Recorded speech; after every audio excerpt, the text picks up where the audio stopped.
şol adamlar näjere bolup şu kudrete ýetýär. Şol adamlaryň Qur'an-ı Kerimi meger 115 ýa 120 däne suramışykmy? Ýok, olara da şu 114 däne sura ýönükdir. Olan peygamberleri, başka peygamberler da gelmiştir. Gavattan görünmeyen peygamber gelipdir. Olary kan olan güýji galypdyr. Ýok. Olan da peygamber bizim peygamberimiz aleyhissalatu vesselam. Olara inen ma'murat buyruklar bize de şu. Olan kuda 5 wagt namaz 30 gün arada bir defa hac etmek bizim de boynumuzdaki şoý musulman dogallar. Gaw yüreklerden kulak asın size bir gaw dersanat berýän musulmanlar. Ondan näjere bolýar? Haýsy kudret bilen şoňa ýetipdir ey musulman dogallar. Bir gecede başga bir ihlasly adam atasy fakir aňyrdaky ajdady mübarek Imam Husayn janyň kellesine hormat edip durany, onu getirip Kufa'ya getirýär. Sonra da Medine getirýär. Kufa'ya getirýär, näme Kufa'ya getirýär? Awal atasy fakir Hazreti İmam Ali janyň ýaşan ýerde şoňa ýerýär. Ondan sonra ajdady mübarek Peygamberimiz aleyhissalatu vesselamyň mübarek mezaryna getirýär bir gecede. Ondan sonra da Peygamber janyň dünýä gelen ýurduny aýlap, ýene de öňkü mescidine getirýär. Ey musulmanlar, haýsy güýç bilen şoňa ýetipdir şular? Haýsy güýç bilen ýetipdir? Ya tula tarihde bolupdyr. Ay olara Ehl-i Beyt meşdik. Ulughan imamlaryň bir diýeniň bilenine tula tarihde berke awam adamlardan görnüpdir. Bir wagt Hazreti Seyyid Ahmed Bedevi diýen Kuddise sirruhu beýik ewliýa geçipdir. Elbet bir de hojalardan. Ehl-i Beyt'e mübarekin hormatyna. Hazreti Seyyid Ahmed Bedevi Kuddise sirruhu.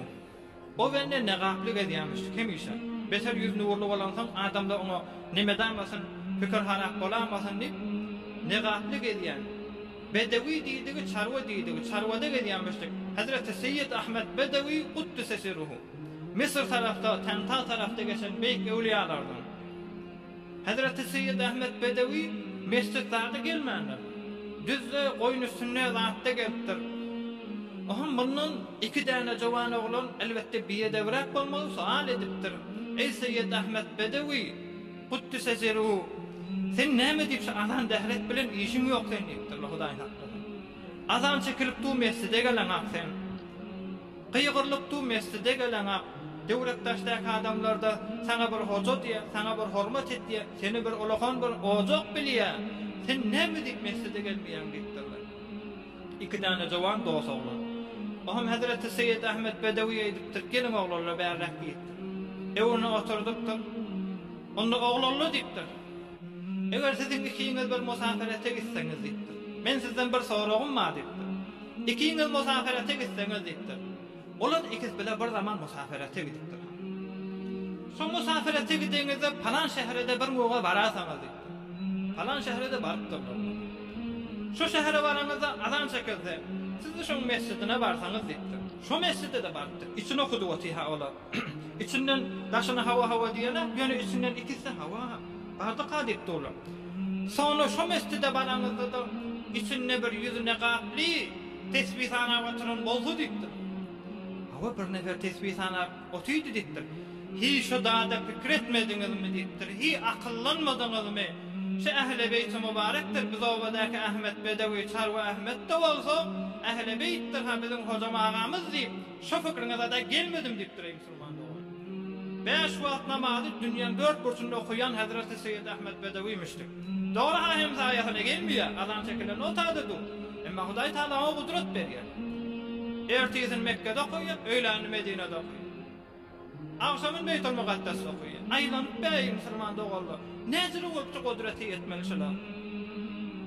Ya öz Türkmen agalamyzdan Hazreti Hoca Ahmed Yasawi hojalardan biri elbette keşdik binjek bolany keşdiýan mindirmändir. 100 däne de şagirdi bar ýalyna. Oham sofralarına aýdypdyr.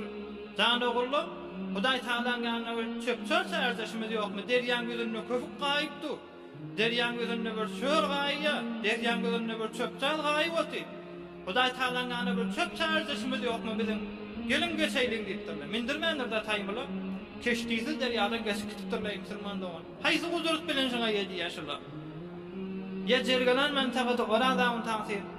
Bir wagtda bir gawr ýany adam şu dünýäden geçipdir. Harameyn-i Şerifeýne Mekke Medine'de gezip bakan. O gawdosy. Bir oradan taňsirdi. Jergalanna gezip bäke şonu bir sımja çykan ýalak bak defäň aňyrsana gidipdir. Şo taýda sonra kündü we özü ýok. Sonra hajdan gelenlerine aýdýanlar, oradaň taýsy şo bagyrda zynada çykypdyr musulman dogalla. Näzire 3000 kilometrlik ýol teýdi ýaşal adamlar. Haýsy gudrat bilen ýetipdir şolay musulman dogalla. Şu gudrat Hazreti Muhammed Taqin sünnen gelýär.